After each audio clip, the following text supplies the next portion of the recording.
Hey everyone, welcome back to my YouTube channel. आज का हमारा टॉपिक है अबाउट बॉन्ड्स। आज के लेक्चर में हम बात करेंगे व्हाट आर बॉन्ड्स, कौन कौन सी की टर्म्स होते हैं that are associated with bonds. Next will talk about कौन कौन सी पार्टीज होती हैं जो बॉन्ड्स इशू करती हैं। And in the last will talk about importance of holding bonds. सबसे पहले हम बात करते हैं what are bonds. Bonds is like investment. जैसे आप शेयर्स परचेज करते हैं, इसी तरह से आप बॉन्ड्स परचेज करते हैं। बेसिकली शेयर्स में ऐसा होता है कि आप इन्वेस्टमेंट करते हैं। बॉन्ड्स भी ऑल्दो इज एन इन्वेस्टमेंट, लेकिन इट्स मोर लाइक लेंडिंग। इस तरह होता है जैसे आपने किसी को उधार दिया हुआ है, इस तरह से इसको प्रायोरिटाइज किया जाता है। अब हम बात करते हैं कि कौन कौन से की टर्म्स होते हैं, एसोसिएटेड होते हैं। जो भी आपने इन्वेस्टमेंट किया, आपने $100 इन्वेस्ट किए, $1000 इन्वेस्ट किए, बॉन्ड्स की टर्म्स में इसको प्रिंसिपल कहा जाता है, इन्वेस्टमेंट नहीं कहा जाता है, इसको प्रिंसिपल अमाउंट कहा जाता है। अब हर इन्वेस्टमेंट पे, हर प्रिंसिपल पे definitely you going to get returns, profits मिलते हैं। उस प्रॉफिट को इंटरेस्ट कहा जाता है बॉन्ड्स में, और ये कुछ एक कूपन कहा जाता है, कूपन रेट। 1% मिलेगा, 2%, 3%, उसको कूपन रेट कहा जाता है। एंड मेच्योरिटी क्या होती है? मेच्योरिटी डेट है, 1 साल के बाद मेच्योर होंगे, 2 साल बाद, 10 साल बाद, उसको मेच्योरिटी डेट कहा जाता है। अब हम बात करते हैं कौन कौन सी पार्टीज बॉन्ड्स इशू करती है। गवर्नमेंट बॉन्ड्स होते हैं और कॉरपोरेशन बॉन्ड्स होते हैं। कॉरपोरेशन बॉन्ड्स यानी कंपनी के बॉन्ड्स होते हैं। हर कंट्री की कंपनीज जो है वो बॉन्ड्स इशू करती हैं। गवर्नमेंट भी बॉन्ड्स इशू करती हैं। अब थोड़ा सा बात कर लेते हैं कौन कौन सी कंट्री के बॉन्ड्स आते हैं आपके पास। यूएस के ट्रेजरी बॉन्ड्स आते हैं 2-3 तरह के। इसके अलावा यूके के बॉन्ड्स होते हैं। जापानीज गवर्नमेंट है वो बॉन्ड्स इशू करती है। जर्मन गवर्नमेंट बॉन्ड्स इशू करती है, और इंडियन गवर्नमेंट भी बॉन्ड्स इशू करती है। सबसे जो ज़्यादातर जो प्रेफरेबल होते हैं वो यूएस के ट्रेजरी बॉन्ड्स होते हैं, ट्रेजरी बिल्स जिन्हें कहते हैं, टीवी। नेक्स्ट हम बात करते हैं कॉर्पोरेट बॉन्ड्स की। जो कॉर्पोरेट बॉन्ड्स होते हैं, हर कंट्री की कंपनीज बॉन्ड्स इशू करती हैं। आप अगर if you feel like having a safe investment, तो फिर आप बॉन्ड्स में इन्वेस्ट कर सकते हैं, चाहे गवर्नमेंट के बॉन्ड्स में करें, कॉर्पोरेशन के बॉन्ड्स में करें। इनका जो इंटरेस्ट रेट होता है वो प्रोबेबली लेस होता है, 2%, 3%, 6%। जो हाई यील्ड बॉन्ड्स होते हैं उनका 6-7% होता है, ज़्यादातर 2-3% होता है। लेकिन ये सेफ इसलिए होते हैं बिकॉज अगर आप गवर्नमेंट के बॉन्ड्स में इन्वेस्टमेंट करें तो इट्स लाइक आपका पैसा बिल्कुल सेफ है उनके पास।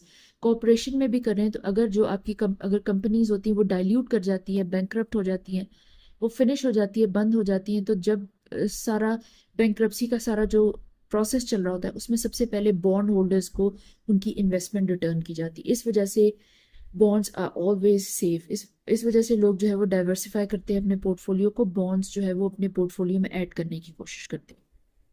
अब हम बात करते हैं थोड़ी सी इंपॉर्टेंस की। अगर आप बॉन्ड्स होल्ड करते हैं, अगेन जो मैंने आपको बताया, सेफ होते हैं या लेस रिस्की होते हैं।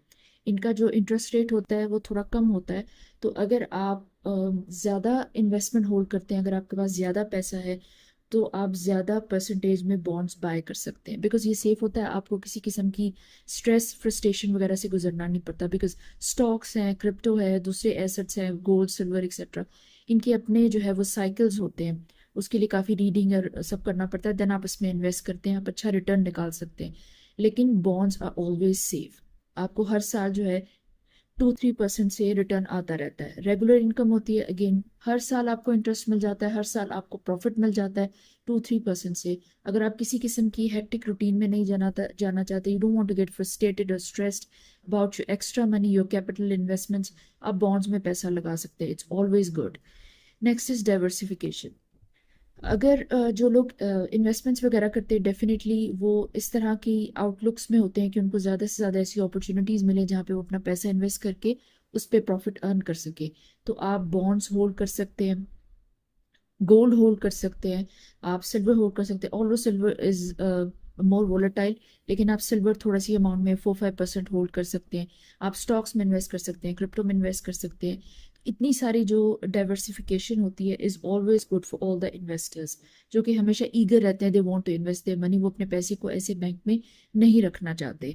And last is economic contribution. अगर गवर्नमेंट बॉन्ड्स इशू करती है तो वो जो गवर्नमेंट की जो यू कुड से प्रोजेक्ट्स होते हैं वो उसमें इन्वेस्ट करती है, रोड्स वगैरह बनाने में, या गवर्नमेंट स्कूल्स, कॉलेजेस एक्सेट्रा और दूसरे इंस्टीट्यूशंस को बनाने में, उसमें पैसा लगाती है। जो कॉरपोरेशंस होती है वो बॉन्ड्स अगर इशू करती है तो वो अपनी कंपनी में ही लगाती हैं डिफरेंट प्रोजेक्ट्स में। तो डायरेक्टली इनडायरेक्टली जो आपके बॉन्ड्स की इनकम होती है, चाहे आप गवर्नमेंट को दे रहे हैं चाहे कॉरपोरेशंस कंपनीज को दे रहे हैं, तो वो इकोनॉमी में कंट्रीब्यूट करती है। इस वजह से इज़ ऑलवेज गुड अगर आप बॉन्ड्स की इन्वेस्टमेंट करते हैं, तो दोनों पार्टीज को फायदा होता है। इन्वेस्टर को भी होता है जो कि पैसा ले रहा होता है, गवर्नमेंट है या कॉरपोरेशन है, उनको भी हमेशा बेनिफिट होता है।